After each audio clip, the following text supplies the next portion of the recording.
Topping today's news, Prime Minister Philip Davis and other Caribbean leaders set to meet with U.S. Secretary of State today. A 29-year-old male is fighting for his life after being shot last night.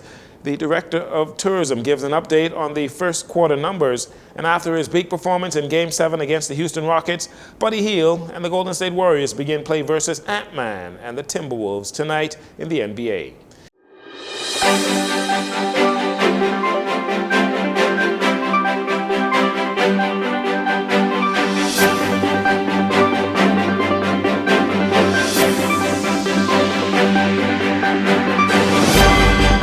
Jcn Evening News. I'm Jerino Saunders. Thank you so much for joining us.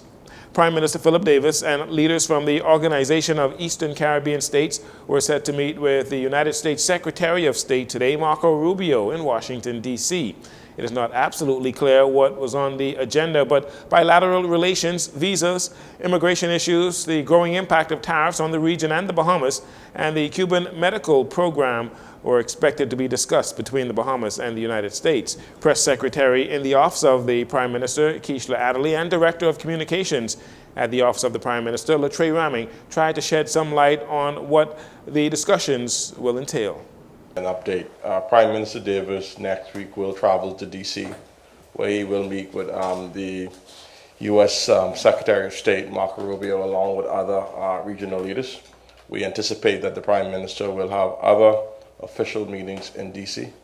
As you, of course, a priority of the Prime Minister remains the growing impacts of tariffs on the region and the Bahamas. So he will be in D.C. next week, and we will provide the public an update on the conclusion of that.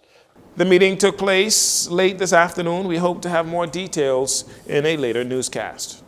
In light of the many uncertainties taking place in the global economy, including the most recent tariff wars initiated by the Trump administration, the Bahamas tourism industry has not been severely impacted thus far, as the first quarter visitor arrival numbers remain robust. Today, Director General of Tourism Latia Duncombe attributed the success to efforts by her ministry to promote the Bahamas around the globe, something they will continue to do in the short to medium term. Global relationships. It makes the Bahamas very attractive for the U.S. market, the Canadian market, the European market, the Latin American market. And so we've doubled down. The Bahamas is now the place that visitors from far and wide across the globe can come and enjoy the destination. And so for us, with all of our targeting campaigns, it's important that we remain top of mind. And so we've ramped up from a digital perspective, our boots on the ground, we've accelerated these efforts, because now when individuals consider traveling, they are now prioritizing the Bahamas, but that visibility is so important. Ms. Duncombe was speaking during a press conference at the Office of the Prime Minister. In 2024, the Bahamas set a new record in tourist arrivals with 11.2 million international visitors compared to 9.6 million in 2023. Asked about the forecast for the remainder of this year, Ms. Duncombe was a little bit more cautious. I can share that for us, the outlook is positive. Historically, we've used forward keys and we've used that as a metrics, but we've seen over time that the booking window is shortened, and so we're not able to use that as an exact projection. With the level of uncertainty as well, it kind of causes things to shift just a little bit. And so for us, there's certainly a lot of opportunities in the midst of everything. Regarding our efforts at this time, we have boots on the ground, 7 offices around the world that have responsibility for their surrounding states.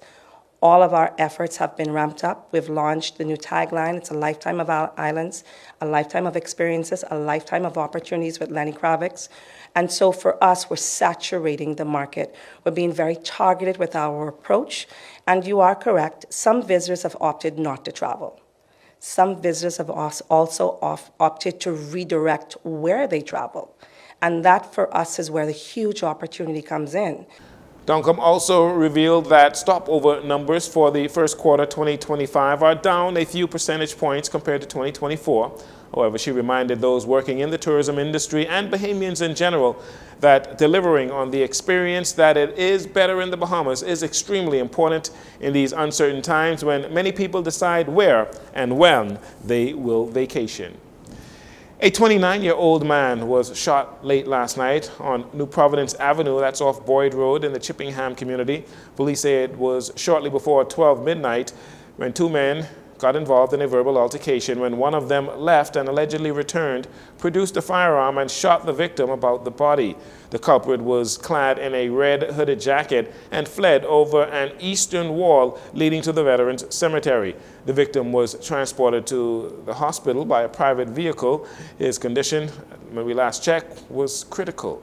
In addition to the 30 murders on record so far this year, there have also been an alarming number of shooting incidents in the recent weeks, the victims surviving but having to fight for their lives. It is well documented that these types of incidents apply tremendous pressure on the medical services and has a negative impact on the healthcare budget and regular patient care as well.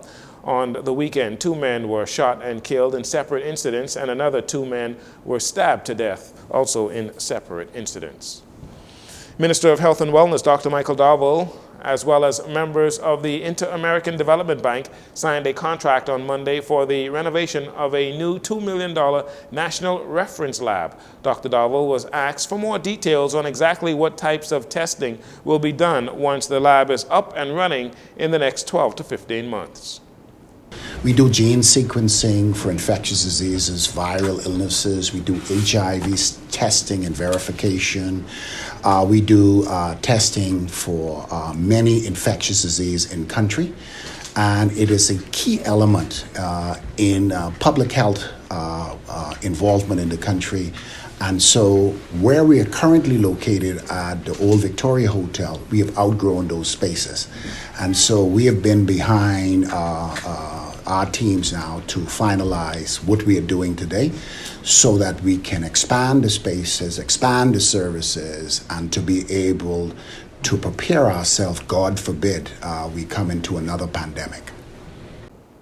Dr. Darville noted that every country has a national reference lab, but the Bahamas' national reference lab is internationally recognized. He also stated that the long-term goal for the renewal project will be to improve the overall healthcare system here in the Bahamas.